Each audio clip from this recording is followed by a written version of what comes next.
Hello बच्चों, स्वागत है आप सभी का मेरे YouTube चैनल पे। तो हम पढ़ रहे थे क्लास 10 की साइंस और चैप्टर पढ़ रहे थे धातु एवं अधातु। तो इस चैप्टर में बेटा हम मोस्टली बातें कर चुके थे, अंतिम टॉपिक पर है। लेकिन अंतिम टॉपिक पर जाने से पहले हम क्विक रिवीजन करते हैं कि अभी तक हमने क्या पढ़ा। तो हमने पढ़ा कि भाई ये जो हमारी पृथ्वी है, इस पृथ्वी के अंदर धातुएं रहती है ना। पृथ्वी की जो अंदर सतह है, भूपर्वती है, उसके अंदर धातुएं होती है ना। इन धातुओं को खनन के द्वारा निकाला जाता है।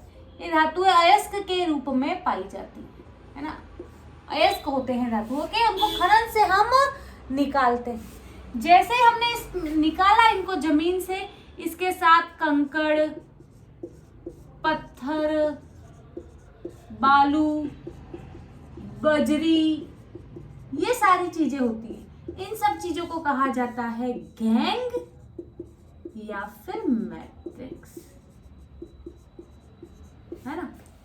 अब इस प्रोसेस को, है ना, अयस्क से कंकड़, पत्थर, बालू, बजरी यानी गैंग मैट्रिक्स का अलग करने का जो प्रोसेस है, उस प्रोसेस को हम कहते हैं सांद्रण। सांद्रण की बहुत सारी विधियां पढ़ी हमने। जैसे सांद्रण की हमने पढ़ी फेन प्लवन विधि, है ना। सांद्रण की हमने पढ़ी फेन प्लवन विधि। ये फेन प्लवन विधि जो है सल्फाइड अयस्कों के सांद्रण के लिए है। हमने गुरुत्व पृथक्करण विधि पढ़ी, है ना, जब अयस्क के कण अशुद्धि से भारी हो, है ना। हमने चुंबकीय पृथक्करण पढ़ा, हमने निक्षालन पढ़ा, है ना। इसके बाद सांद्रण हो गया।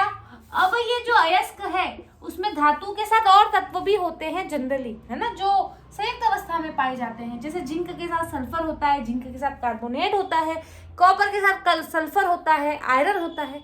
तो धातुओं को अलग करना, ये प्रोसेस हुआ निष्कर्षण। हम अयस्क का निष्कर्षण करते हैं। अब निष्कर्षण कैसे करेंगे डिपेंड करता है कि सक्रियता श्रेणी में आपकी धातु कहाँ है।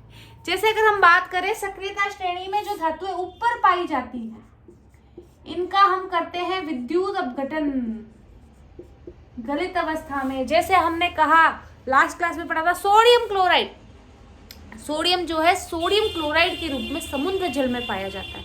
तो हम क्या करते हैं, उस समुद्री जल का विद्युत अपघटन करते हैं, उससे हमें सोडियम धातु प्राप्त होती है। मैग्नीशियम, कैल्शियम, इन सब के लिए विद्युत अपघटन का उपयोग करते हैं। सक्रियता श्रेणी में जो धातुएं पाई जाती हैं मध्य में, बीच में जो धातुएं पाई जाती हैं सक्रियता श्रेणी में, इनका हम या तो करते हैं भर्जन या फिर निस्तापन। भर्जन सल्फाइड अयस्क का करते हैं, निस्तापन कार्बोनेट अयस्क का करते हैं। और भी बातें पढ़ी थी। और जो सक्रियता श्रेणी में नीचे पाई जाती हैं उनका भर्जन करते हैं और फिर उनके ऑक्साइडों से धातु प्राप्त करते हैं। निष्कर्षण हो गया, हमें धातु मिल गई। अब ये जो हमारी धातु है वो शुद्ध नहीं है, तो हम क्या करते हैं, धातु का शोधन करते हैं, शुद्धिकरण करते हैं, परिष्करण करते हैं, जिससे हमें धातु शुद्ध अवस्था में प्राप्त होती है। तो यहाँ तक की बातें हम कर चुके थे। आज का जो हमारा टॉपिक है वो है शोधन। धातु का शोधन, परिशोधन, शुद्धिकरण, जो भी आप बोलना चाहो। जल्दी से इसका स्क्रीनशॉट ले लो, है ना, ताकि आपको फटाफट देखते ही एक बार तीसरा चैप्टर जो है आपका रिकॉल हो जाए। फिर हम बढ़ते हैं आगे, बात करते हैं शोधन की।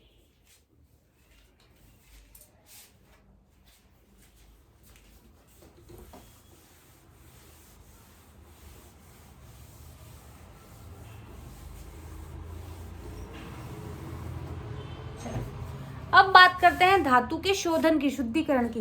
परिष्करण से जो हमें धातु प्राप्त हुई है वो शुद्ध नहीं है, वो शुद्ध नहीं है। हमें धातु प्राप्त करनी है शुद्ध। तो धातुओं के शोधन के लिए बहुत सारे डिफरेंट प्रोसेस है, लेकिन हमारे सिलेबस में 10th के सिलेबस में सिर्फ एक ही प्रोसेस है, वो है विद्युत अपघटनी परिष्करण। शोधन, परिष्करण, शुद्धिकरण, ये सब एक दूसरे के सिनोनिम्स हैं, ठीक है।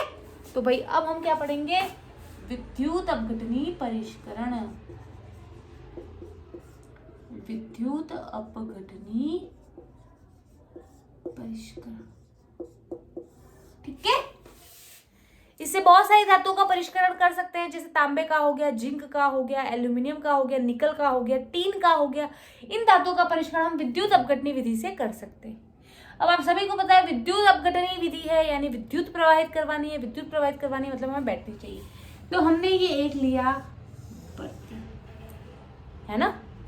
अब हमें, क्योंकि विद्युत अपघटनी है, विद्युत प्रवाहित करवानी है, तो हमें बैटरी चाहिए और हमें इलेक्ट्रोड चाहिए। ये बैटरी का डंडा जो लंबा है वो धन सिरा होता है, छोटा होता है वो ऋण सिरा होता है। बैटरी का धन सिरा जिस भी इलेक्ट्रोड से, इलेक्ट्रोड क्या होती है, धातु की छड़ होती है जनरली, है ना। अब इलेक्ट्रोड करती क्या, इलेक्ट्रॉनों का प्रवाह करवाती है। जैसे यहाँ से इलेक्ट्रॉन निकले या विद्युत धारा निकली तो इस इलेक्ट्रोड के माध्यम से यहाँ अंदर जाएगी, है ना। तो इलेक्ट्रोड क्या है, हमारे किस में मदद करती है, इलेक्ट्रॉनों के प्रवाह में, विद्युत के प्रवाह में, है ना। और बैटरी का धन सिरा जिस भी इलेक्ट्रोड से जुड़ता है उसे कहते हैं हम एनोड, ठीक है। बैटरी का ऋण सिरा जिस इलेक्ट्रोड से जुड़ेगा उसे कहेंगे कैथोड। अगर हम बात करें विद्युत अपघटनी परिष्करण की, तो विद्युत अपघटनी परिष्करण में जिस धातु का हमें शुद्धिकरण करना है उस अशुद्ध धातु की हम एनोड बनाते हैं। यहां लिख लो इस बात को, अशुद्ध धातु की एनोड बनाएंगे, ठीक है। और जिस धातु को शुद्ध करना है, शुद्ध उसी की शुद्ध धातु की कैथोड बनाएंगे, शुद्ध धातु की कैथोड। अब मैं बोलूं कि मुझे यहाँ पर कॉपर का विद्युत अपघटनी परिष्करण करना है, तो कोई मुझे बता सकता है एनोड किसकी होगी और कैथोड किसकी होगी।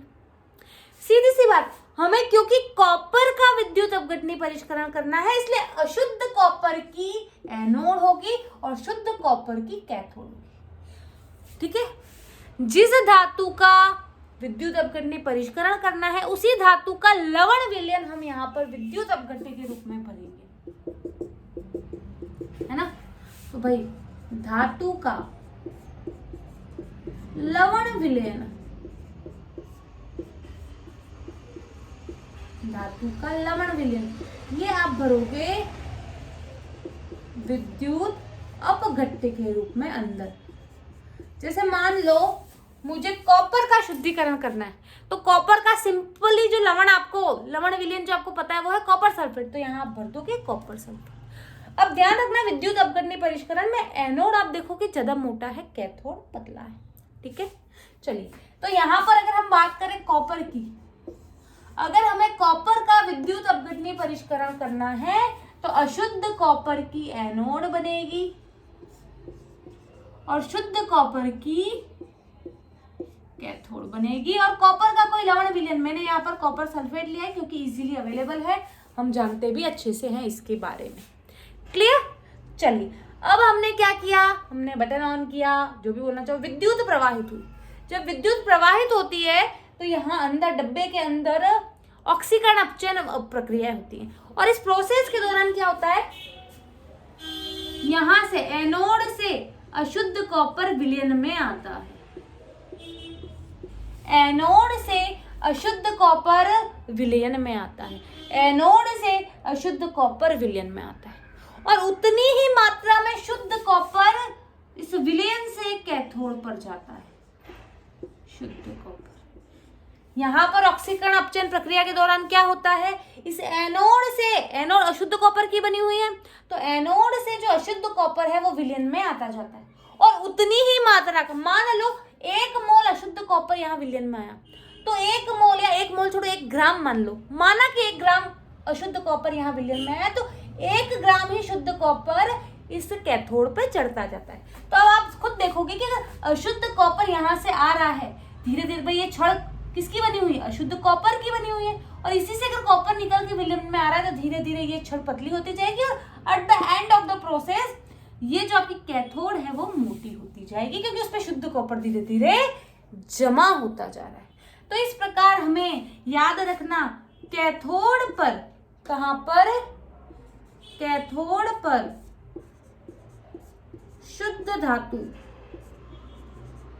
कैथोड पर शुद्ध धातु प्राप्त होती है। ठीक है, कुछ गंदगियां होती है जो इस एनोड के नीचे जमा हो जाती है और इसी को कहा जाता है, इस एनोड के नीचे यहाँ पे ये जो गंदगी जमा हुई है इसे कहते हैं एनोड पंख। क्लियर? आई होप क्लियर है। एक बार फिर रिपीट कर रही हूँ, बहुत अच्छे से सुनना, क्योंकि एग्जाम में 5 मार्क्स में डायरेक्टली पूछा जाता है। या तो विद्युत अपघटनी परिष्करण के बारे में पूछेंगे या बोलेंगे कि तांबे का विद्युत अपघटनी परिष्करण सचित्र वर्णन करते हुए समझाइए। चलिए, तो भाई विद्युत अपघटन है यानी हमें क्या करना है, विद्युत प्रवाहित करवानी है। विद्युत प्रवाहित करवानी है मतलब हम यहाँ पर बैटरी लगाएंगे, धन सिरा ऋण सिरा। बैटरी का धन सिरा जिस भी इलेक्ट्रोड से जुड़ेगा उसे एनोड कहते हैं, ऋण सिरा जिससे जुड़ेगा उसे कैथोड कहते हैं। अंदर होगी विद्युत धारा प्रवाह, है ना। अशुद्ध धातु का हम एनोड बनाएंगे, शुद्ध धातु का कैथोड बनाएंगे। ठीक है, सिमिलरली जिस भी धातु का हमें विद्युत अपघटन करना है उस धातु का लवण विलयन हम यहाँ विद्युत अपघट्य के रूप में लेते हैं। मुझे कॉपर का करना है इसलिए मैंने कॉपर सल्फेट लिया। अंदर प्रोसेस होगा, ऑक्सीकरण अपचयन अभिक्रिया होंगी, रिएक्शन नहीं है सिलेबस में। तो इन प्रोसेस के दौरान क्या होता है कि एनोड से अशुद्ध धातु विलयन में आती है। मान लो 1 ग्राम आई तो उतनी ही मात्रा में, क्योंकि यहाँ से 1 ग्राम आई है तो यहाँ से भी 1 ग्राम शुद्ध कॉपर कैथोड पर चढ़ेगी। ये प्रोसेस लगातार चलता रहता है। एनोड से अशुद्ध धातु आती जाती है, शुद्ध होके कैथोड पर चढ़ती जाती है। इस प्रकार हमें कैथोड पर शुद्ध धातु प्राप्त होती है। तो आई होप आपको ये प्रोसेस अच्छे से क्लियर है। एक बार और वीडियो को सुने और अच्छे से क्लियर हो जाएगा। जल्दी से इसका स्क्रीनशॉट लो बेटा, फिर हम आगे की बात करते हैं।